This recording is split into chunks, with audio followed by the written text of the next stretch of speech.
जैसे कि अगले दिन की है, ये बज रहे हैं सुबह के 5 समथिंग, 5 या साढ़े 5 का समय हो रहा होगा जब हम यहाँ उठ के, और आप सब देख ही रहे होंगे कि हम सब यहाँ रेडी हो गए हैं।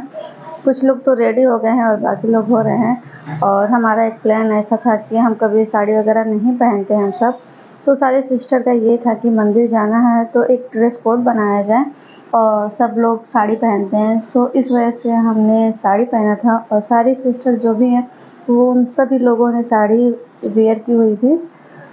तो ये उस टाइम का है जब हम सब रेडी हो गए थे और यहाँ हम सब निकल गए होटल से जाने के लिए राम मंदिर।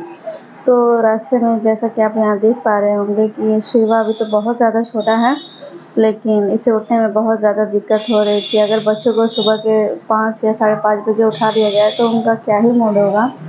तो इस वजह से सारे बच्चे अस्त व्यस्त पड़े हुए थे, किसी को भी जाने का बिल्कुल मन नहीं था और इस वजह से ये सब कुछ खाए भी नहीं थे। वैसे हमने ट्राई किया था कि बच्चे कुछ खा लें, बट कुछ नहीं खाया पिया था सारे बच्चों ने, किसी ने नहीं खा पाया।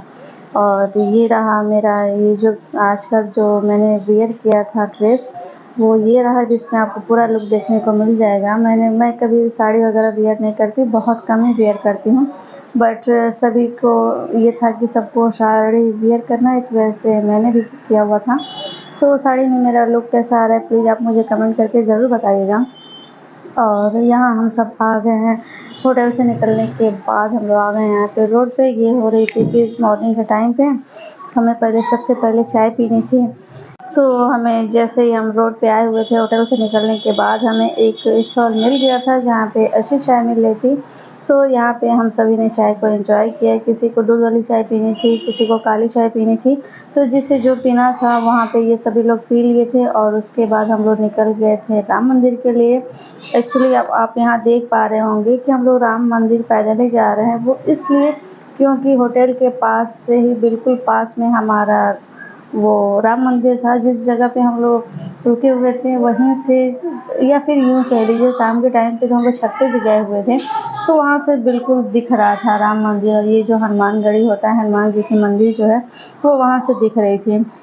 तो बहुत ज़्यादा करीब में हम लोग होटल लिए हुए थे, ये सोच के ही कि मॉर्निंग के टाइम पे हमें बहुत ज़्यादा दिक्कत ना हो। तो इसलिए हमने राम मंदिर के आसपास में ही जो होटल्स हैं उन्हीं में से एक होटल में हमने स्टे किया हुआ था। तो यहाँ से हम लोग निकल गए हैं राम मंदिर के लिए। और जैसा कि आप यहाँ देख पा रहे होंगे कि हम यहाँ पहुँचने ही वाले थे, बट शिवा को होने लगी थी कि उसे लगवाना था टीका। और मम्मी का भी ये था कि उनका ये था कि मंदिर में जाने से पहले हर किसी के सर पे चंदन का टीका होना चाहिए। सो हमें ये लड़की मिल गई थी जो लगाने के लिए कह रही थी, तो हम सब यहाँ हो गए हैं चंदन का टीका लगवाने के लिए। तो ये होने के बाद हम लोग आ गए। ये रहा ये राम मंदिर जो बाहर का आप देख रहे हैं एरिया, ये राम मंदिर का, और यहीं से एंट्री शुरू होती है राम मंदिर की। तो जैसा कि आप यहाँ देख पा रहे होंगे कि भीड़ बहुत ज़्यादा तो नहीं थी, बट यहाँ तो एरिया बड़ी है, इस वजह से भीड़ का पता नहीं चल रहा था, बट अंदर बहुत ज़्यादा भीड़ था। और ये रहा शिवा जिसे हमने भी वो चंदन का टीका जो भी होता है जय श्री राम का, वो हम लोग इसे लगा रहे थे, बट इसे दिख गया था बजरंगबली का ये जो भी होता है गले में पहनने वाला ये राम जी का स्टॉल। सो ये जिद करने लगा था कि मुझे ये स्टॉल लगाना है। एक्चुअली ये बाबू, मैंने आपको बहुत पहले ही बताया था, वीडियो में अक्सर ये कहती रहती हूँ कि बहुत बड़ा राम भक्त है और इसे पूजा पाठ करना या फिर अपने धर्म के भगवानों में बहुत ज़्यादा इसे आस्था रहती है। तो इसने जैसे ही देखा कि स्टॉल लगा हुआ है और उस पर जय श्री राम बने हैं, तो ये तुरंत ही वहाँ पे इसका ये था कि मुझे जय श्री राम का स्टॉल चाहिए। सो इससे पापा वो दिला करके फिर हम लोग आगे की तरफ बढ़ते हैं।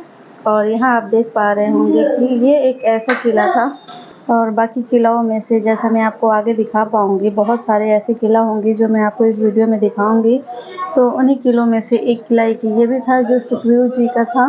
तो जो मैं आपने देखा था वो सुग्रीव जी का किला था। और यहाँ से चलने के बाद कुछ ही दूर पे हमें मिल जाता है सिक्योरिटी पॉइंट एरिया, जहाँ पे हमारे पर्स वगैरह की जो भी चेकिंग थी वो वहाँ पे होनी रह गई थी। क्योंकि यहाँ की सिक्योरिटी बहुत ज़्यादा हाई थी, इस वजह से पर्स वगैरह जो भी थे सब कुछ बहुत अच्छे से, और बॉडी को भी पर्स को भी सब चेक किया जा रहा था। उसके बाद ही मंदिर में जाने की एंट्री मिल रही थी। और यहाँ पे हम लोग करते हैं थोड़ा सा रेस्ट, इसलिए क्योंकि यहाँ पे बहुत ज़्यादा हवा चल रहा था, अच्छी लग रही थी, ठंडी ठंडी हवाएं चल रही थी। तो ये हुआ कि हम लोग यहाँ पे थोड़ा सा रेस्ट कर लेते हैं, उसके बाद जाएंगे आगे वाली जगह पे, क्योंकि मेन गेट से मंदिर तक का सफ़र जो था वो थोड़ा सा दूर था। इस वजह से रात में थोड़ी सी थकन हो रही थी, इसलिए हमने सोचा कि यहाँ पे थोड़ा सा रेस्ट कर लेते हैं। और उसके बाद यहाँ पे हमारा शू जो भी होता है, शू या स्लीपर्स, वो यहाँ पे हो जाते हैं जमा, और यहाँ पे मिलता है टोकन, जिसे लेकर के हम आगे बढ़ जाते हैं। और उसके बाद ही मेरा वीडियो थोड़ा सा अधूरा सा रह जाता है, क्योंकि आगे वाली जो पॉइंट है वो लॉकर वाली एरिया थी, जहाँ पे हमारे जो भी पर्स वगैरह थे और कीमती सामान थे वो सब कुछ यहाँ पे जमा हो जाता है। बट इसके आगे वाले ब्लॉग में क्या होता है, राम जी के दर्शन किस तरीके से होते हैं, वो सब मैं आपको नेक्स्ट वीडियो में दिखाऊंगी। तो प्लीज़ बने रहिए मेरे ब्लॉग के साथ। और यहाँ तक का जो भी मेरा जर्नी था वो आप सभी को कैसा लगा, प्लीज़ मुझे ज़रूर बताइएगा।